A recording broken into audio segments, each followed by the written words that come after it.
Hello everybody, welcome back to another video. Today's a little bit different. You're going to help me sort through my working space. It's become a bit crowded over the last couple of months with loads of cameras, and we need to clear this space so that I can actually get on and do some work. So that's a quick run through of all that's on here. I'm hoping you guys can give me some feedback as to what you'd like to see and what cameras you'd find interesting to have a video about. So without further ado, let's get started. We have here a Canon A1. This one looks very clean, but it actually doesn't work. It's one of those ones that's been sat in a cupboard for ages, and although it looks fairly clean, it's a non-runner, so that's one of them. Following that up, we have another Canon A1, but this one has had quite a nasty drop on this side. If it'll focus, you can see this here's gone. Thinking about taking the top plate off the other one to replace this one, because this one does work. So even though it looks a bit rubbishy and a bit battered and bruised, this one's actually a worker. Haven't featured the A1 yet. Very nice cameras from the A series. Next we have a Pentax 137 MD, is it called? So have a look. 137 MD quartz. This one does work, and it's fitted with the Carl Zeiss planar 50mm 1.7, which is a really nice lens as well. So that's another one, fully functional. Haven't put a film through it yet because I've been stuck indoors, but it's another one I'm quite keen to shoot. And following on from that, here we have the baby Nikon, the Nikon EM. Absolutely really small camera. This lens is huge on it. This lens is a autofocus lens, funnily enough. This is not an autofocus camera. And this is wearing the, sorry, not the tripod, the 18-35, the wide angle zoom. But as you can see, it's an AIS lens because it is a D series lens. As you may know, there was a whole load of E series lenses, and the 50mm E series is the sharpest of the 50mm. This one is a worker, I do believe. Has it got a battery in it? Yeah, it is a worker. But yeah, very small, very compact. Auto only though, but yeah. Nikon EM, that's another one. Following on from that, we have a roll of, what's this, Fomapan. That should be in the fridge really, but yeah. Unexposed roll of Fomapan with an expiry date of 2021, so we need to get that shot at some point. Up next we have a rangefinder. This is a Konica Auto S, so this is one of the earlier Konica rangefinders. Again, I've not put a film through it. Yeah, it seems to be working. Quite a nice little camera, built-in lens hood. But yeah, Konica Auto S. Coupled rangefinder, leaf shutter, very nice. So that's another one that we need to test out and put some film through and see if it's working or not. What have we got next? I think we've seen this camera before. This is one I repaired and brought back from the grave. It had a battery that had melted in it or leaked its acid out. This is a Pentax Emmy Super. It is wearing a Pentax A 50mm 1.7 lens, and it also has a winder on it. A lot of people call these motor drivers. I don't. A motor drive to me is 5 frames a second. This is a winder, 2, 3 maybe frames a second. But yeah, quite nice. The winder works, the camera works. Just need to put some film through it. What else have we got here? We've got another lens here. This has got a Pentax hood with it for some reason. I think that belongs with the other one. This is a Rolly. This is a Rolly HFT. This is a planar 1.8 50mm. This would have come on the 35 Rolleiflex cameras. I do have one of those that this came with actually. But yeah, that's another lens that we need to try out. It is a Zeiss design, but Zeiss wouldn't put their name on it because the cameras were so unreliable. The ones made in Singapore apparently were a lot better. The one I have I think is a Singapore one. It's an E version. But yeah, that's another lens I'm quite keen to try out because it's a planar. This was a test film that I shot on the Pentax 645. I want to get some room up so I can scan these up. It's important, I think, now to start showing the results of some work. My photography is not good, but it will give you something to have a laugh about. But yeah, the negatives look okay. These are all shot on program mode with a standard lens, which is a 75 2.8. That combination seems to work okay. What we got here? Another lens. It's going to be a Nikon lens. You can see it's got the rabbit ears on it. This is a Vivitar 24 2.8. Vivitar lenses, depending who actually made them, were normally quite good. They're one of the better independent brands. That's that film. That can go away. What do we have next? Oh, we have a Nikon. What's this? This is an FM, and this has still got film in it. I haven't got around to shooting it yet. Yeah, this is a runner. This was the one that had the issue with the wind on. I fixed that now, so it does wind on and cock the shutter, etc. properly. So that's a working one. I've always liked the FM and the FE series. I think they're really quality cameras, but again, it's another one. I need to finish the film in there and shoot that one. Next, we've got something in a nice ever ready case, which is unusual. I don't normally store cameras in cases. Oh, excuse me. And here we have another Nikon EM. This time with the 50mm 1.8 series E lens on it and a filter.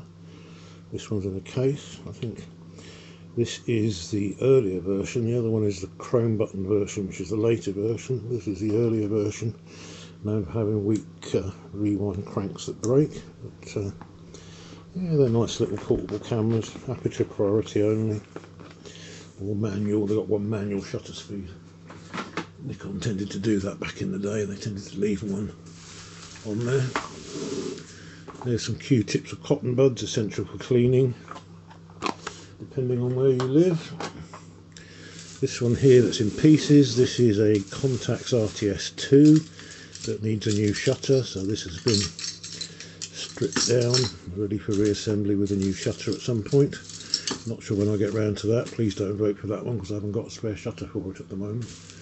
But yeah, that is a Pentax RTS2. That one, yeah, you can see on the back of there, it's a RTS2 quartz. I don't have a lot of luck with the Yashica made products, to be honest. I don't generally find them to be too reliable. A lot of people don't disagree with that, but in my experience, I've not had good joy with them. They've always been a bit of a... I've always needed a lot of work. Right, what else have we got here? Let me just get off from behind the back of there. Have a look and see. This is another lens. What lens is this? This is the Carl Zeiss Jenner. This is the famous Biotar 58f2. This is an M42 mount version. It's one of the later versions. It's a semi-automatic. So when you use it with an M42 camera with the auto, it will drop down, but you can wind it up by turning this. Sorry, let me get that into focus. You turn this to open it up for composing, and then when you take the picture, the iris drops down. It's like a semi-automatic. Dates from the late 50s, I believe, looking by the serial numbers, 1958 to 1960. So that's what, coming on for 60, 70 years old, but still apparently a very sharp lens. It's one we've got to try out and evaluate. Probably go quite nice on an old Pentax Spotmatic. Talking of Pentaxes, we've got another lens here to try out. This is an 80 to 200 4.5 zoom. This is a Pentax lens, so it should be quite nice. Looks very clean. So yeah, that's a little Pentax zoom. It's an M lens, it's not an automatic one. So it's another one to try out. What have we next? Oh, we've got a developing tank. This is a Jobo. This is a Jobo 1000 tank. It's got this weird collar around it which is broken. This needs to be glued, and this can be used with the we'll show it in another video, the very early CPE, the very first version. This has a magnet in the bottom that sticks onto the machine and it agitates all the time. The advantage of using these is they use a lot less chemicals. So yeah, that needs repairing before we can use it. As I said, I'm trying to experiment with rotary processing. Sunday, eBay again. Over here, this is the huge Pentax. This is for a Pentax 6.7. This is a 200mm f4. The crop factor on a 6x7 camera is 0.5, So this would be the equivalent of a 100mm f2. And 100mm f2 is a stunning lens, but yeah, this is the cheapest probably of the Pentax 6.7 lenses. This is the Super Tuckamore 200 f4, and I don't have a 6.7, but I do have an adapter to fit 6.7 lenses on the 645. So that again we need to play around with and experiment with. I don't know where the end cap of that disappeared to. Next we have an old Minolta. This was the £1 camera, the Minolta 7000. This has still got a film in it that I shot, so that needs to be taken out and developed. You can see there's still a film in the back of it. And this is currently wearing an AF 35-70 lens. I believe somewhere I have got the beer can lens, the 70-200 f4 for that as well. So that's another camera there. This box here, if you can see in there, I don't have things organised particularly well. This is a Nikon FE2, and this one needs some work doing on it. I can't remember what the problem with it is. It's a film advance issue of some sort. It's not cocking the shutter. It's advancing the film but not cocking the shutter. So that's another repair project for me, along with the Pentax RTS2. And then we have, up here we have a Konica S3. This is another Konica rangefinder. I do like these. They're metal, high quality. Nice lenses on it. This has got a Hexanon 47 1.9. So it's got a separate meter. Is it CDS? Does it take a battery? No, it looks like it's selenium. So we need to keep that cell covered. Not stand any chance of it still working. It looks like it is working at the moment. So that's another one to try out. Really nice little cameras now. And what else have we got here? We've got a flash gun, I do believe. This is Nikon E related. Yeah, this is the Nikon SBE. This is the dedicated flash gun for the EM camera.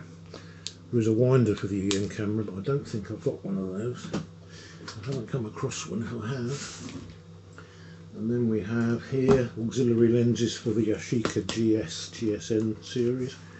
So these are auxiliary wide angle and telephoto lenses. Just hoof those out so you can see, and these just screw on the front actually. They're a bit weird, but yeah, they just screw on the front of the fixed lens on there. So you can see that's a telephoto, that's the wide angle, and then you also get a little viewer. This is a tele wide viewer, so it does cover both of them. Oh, I'll bring that into the frame and then get the focus. You can see it's got two sets of markings, one for the wide angle, one for the tele. And this just sits in the cold shoe, so if you're using the auxiliary lenses.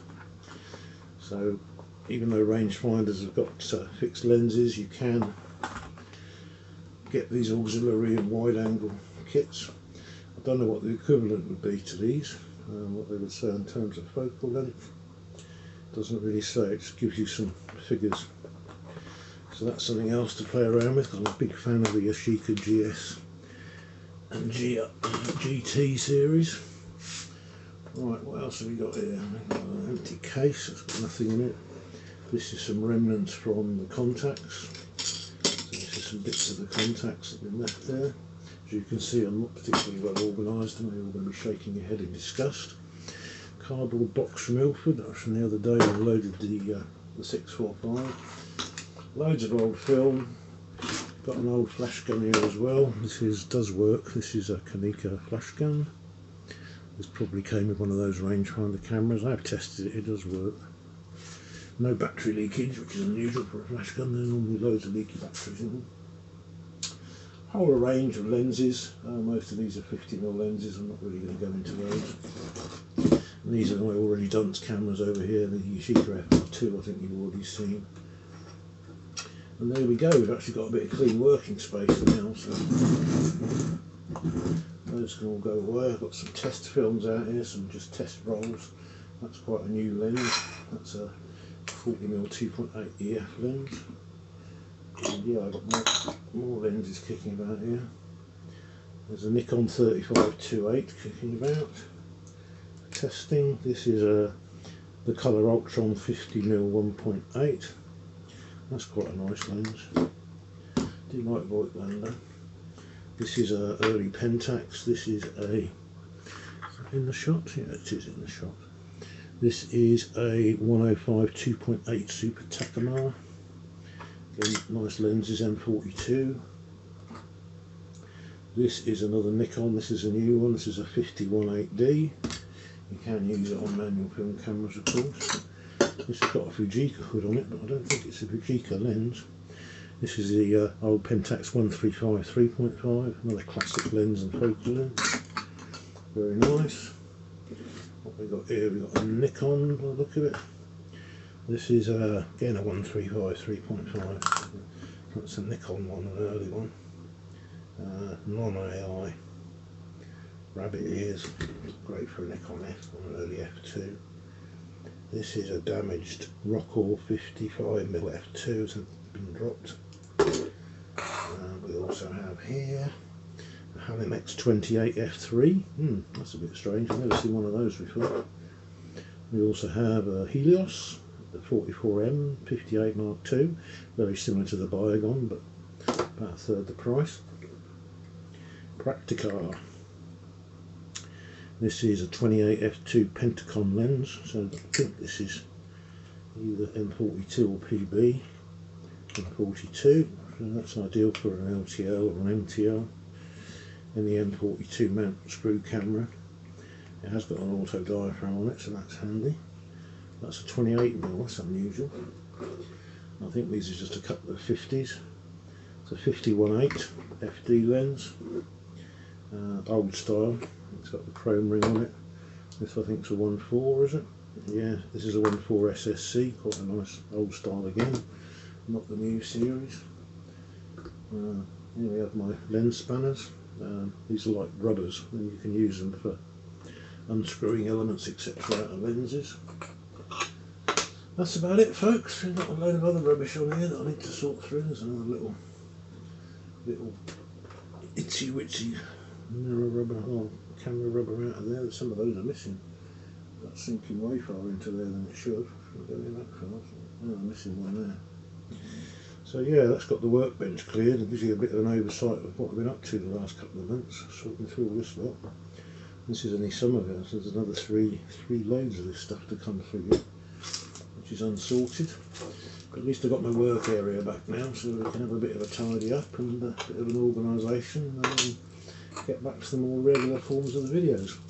Thank you for watching. I hope this wasn't too boring, and yeah, just like to thank everybody. We've reached the 500 subscribers now, so let me know what you'd like to see, anything of particular interest, and I look forward to seeing you in the next one. Don't forget, if you like this sort of stuff, to subscribe and hit the like button and all that usual YouTubey sort of related stuff. Thanks for watching. I look forward to seeing you in the next one.